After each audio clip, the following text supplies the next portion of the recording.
आपका स्वागत है दोस्तों। जैसे कि हमने अपने इस वीडियो में पहला सवाल पूछा था कि क्यों कुछ हिंदू अपने ही पुराणों को ठुकराते हैं, इसका जवाब हम इस वीडियो में बताएंगे। आज हम आपको एक ऐसी बात या कहे तो हिंदू धर्म के भगवानों के इतिहास के बारे में बताएंगे जिससे जान के आप कहेंगे कि एक भगवान इस हद तक कैसे गिर सकता है, और साबित करेंगे कि वो भगवान नहीं, सिर्फ कुछ लोग उस जमाने में थे जिन्हें बाद में भगवान बना दिया गया। आज हम बात करेंगे एक पिता और पुत्री के बीच विवाह का, ब्रह्मा और उनकी पुत्री सरस्वती के विवाह का, और वो भी एक से ज्यादा पुराणों को इस्तेमाल करके। आगे बढ़ने से पहले मैं ये बोल दूं सबसे कि यह सब हिंदू मिथ में भी आता है, लेकिन यह सब पुराणों में भी लिखा गया है, और जैसे कि वेद कहता है पुराण भी वेद है। इसका मतलब इस कहानियों में कुछ तो सच्चाई होगी। हाँ, कहानियों में कुछ इधर उधर हो सकता है, लेकिन मेन पॉइंट सच भी हो सकता है। चलिए देख लेते हैं। ऋग्वेद में जो 33 भगवानों के नाम हैं, सरस्वती उनमें से एक है। तो सरस्वती एक ऊंचे ओहदे की भगवान है हिंदू धर्म में। हिंदू धर्म से जुड़े पौराणिक इतिहास पर नजर डाले तो ऐसी कई कहानियां सुनने को मिल जाएगी जिनसे अभी तक आम लोग वाकिफ नहीं हैं, क्योंकि ऐसी घटनाओं के बारे में लिखा गया है जिससे लोग शर्मिंदा है। उन्हीं घटनाओं में से एक घटना है सृष्टि के रचयिता ब्रह्मा की अपनी बेटी के साथ विवाह करने की। इस घटना का उल्लेख सरस्वती पुराण में लिखा गया है।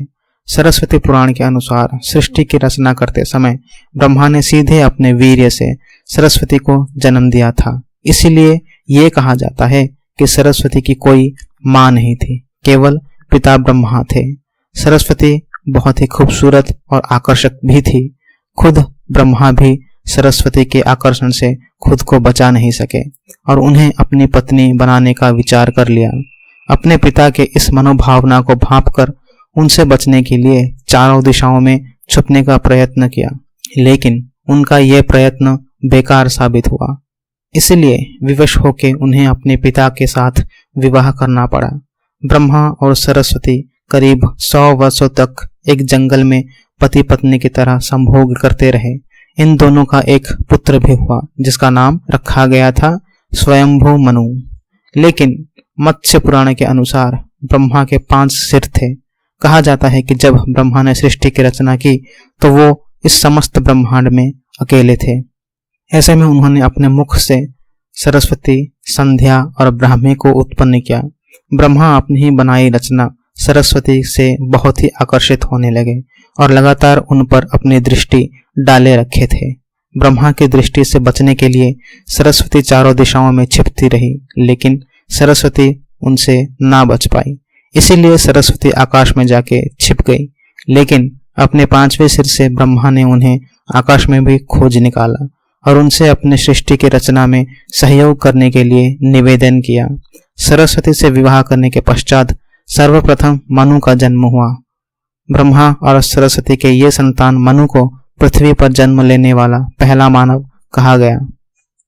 शिव पुराण के अनुसार ब्रह्मा के सर्वप्रथम 5 सिर थे, लेकिन जब अपने 5वें मुख से सरस्वती, जो इनकी पुत्री थी, उसके साथ संभोग करने के लिए कहा तो क्रोधावश सरस्वती ने उनसे कहा कि तुम्हारे ये मुख हमेशा ही अपवित्र बातें ही करता है, जिसके वजह से आप भी घटिया सोचते हैं।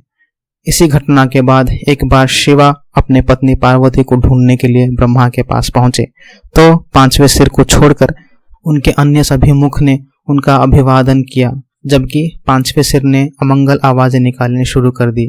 उसी कारणवश क्रोध में आके शिवा ने ब्रह्मा के 5वें सिर को धड़ से अलग कर दिया। एक और कहानी के अनुसार प्रजापति ब्रह्मा का अपनी ही बेटी के प्रति आकर्षित होना और उनके साथ संभोग करना अन्य सभी देवताओं के नजरों में अपराध था। सभी ने मिलकर पापों को सर्वनाश करने वाले शिवा से निवेदन किया। ब्रह्मा ने अपनी पुत्री के लिए यौनाकांक्षा रखी, जो कि एक बड़ा पाप है। ब्रह्मा को उनके किए की फल मिलना ही चाहिए। क्रोध में आके शिवा ने ब्रह्मा के 5वें सिर को धड़ से अलग कर दिया। तो जब हम इन सारे कहानियों को देखते हैं तो हमें ये पता चलता है कि एक पिता ने अपनी ही पुत्री को गलत नजरिए से देखा, उसको जबरदस्ती शादी के लिए मजबूर किया और फिर 100 सालों तक संभोग करके पुत्र पैदा किया। कहानियां अलग अलग है, लेकिन सब कहानियां एक ही बड़े तस्वीर को दिखा रही है। किसी को कोई आपत्ति नहीं होती अगर ऐसी घृणित चीज कोई मानव, असुर या पशु करता, क्योंकि हम सब में खोट है।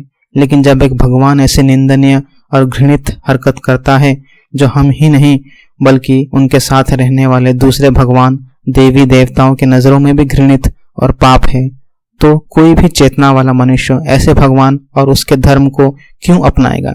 मेरा सवाल है, आपका भगवान पापी होते हैं, आपके भगवान ऐसी हरकतें करते हैं, तो कोई भी इंसान ऐसे धर्म को क्यों कबूल करेगा? जैसे कि हमने अपने पिछले वीडियो में पहला सवाल पूछा था कि क्यों कुछ हिंदू अपने ही पुराणों को ठुकराते हैं, क्योंकि इसमें उनके भगवानों के बारे में ऐसी चीजों के बारे में लिखा गया है जो कि निंदनीय और घृणित है। इसीलिए कुछ हिंदू अपने ही पुराणों को मानने से लज्जित और शर्मिंदा होते हैं।